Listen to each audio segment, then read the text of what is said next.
துலாம் ராசி நேயர்களே, இந்த ராசிக்கு வந்து பார்த்தீங்கன்னா 6ஆம் இடத்துல இருக்கிற சனி, 9ஆம் இடத்துல இருக்கிற குருலாம் பெரிய சப்போர்ட் வந்து யோகமான ஒரு ராசினே சொல்லலாம். ஏன்னா உங்க ராசியினுடைய சின்னமே தராசு தாங்க. எதையும் எடை போட்டு பார்க்கக்கூடிய குணம் உங்களுக்கு தான் இருக்கு. இந்த ஆண்டு வந்து உங்களுக்கு ஒரு சக்ஸஸ்ஃபுல்லான ஒரு ஆண்டு. அதனால் நல்ல கவனமாக தொழில் பண்ணுங்க. சக்ஸஸ் பண்ணிடலாம்.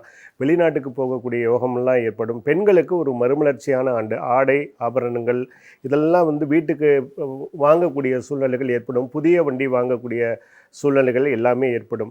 இந்த ஆண்டில் ஒரு சின்ன பிரச்சனைனா, உங்கள் ராசி பிறக்கும் பொழுதே 8ஆம் இடத்துல சந்திரன் இருக்கிறார். அதனால் தாயார் விஷயத்தில் கவனமாக இருக்கணும். அவங்களுக்கு உடல்நிலை சரியில்லாமல் போகலாம். அவங்கள கேர் எடுத்து நீங்கள் பண்ணுங்கள். நிச்சயமாக ஒரு மாற்றங்கள் நடக்கும். உங்கள் ராசிக்கு 3ஆம் இடத்துல ஆண்டு பிறக்கும் பொழுதே சுக்கிரன் இருக்கிறார். வண்டியில் சின்ன சின்ன செலவுகள் வரும். அதை நீங்கள் பார்த்துக்குங்க. செவ்வாய் இருக்கிறார். நிலபுலன்கள் விஷயத்தில் கொஞ்சம் கவனம் தேவை. சூரியன் இருக்கிறார். அதனால் அரசாங்கத்தில் சின்ன சின்ன ஒரு மிஸ்மேட்ச் வரும். அதெல்லாம் நீங்கள் பார்த்துக்குங்க.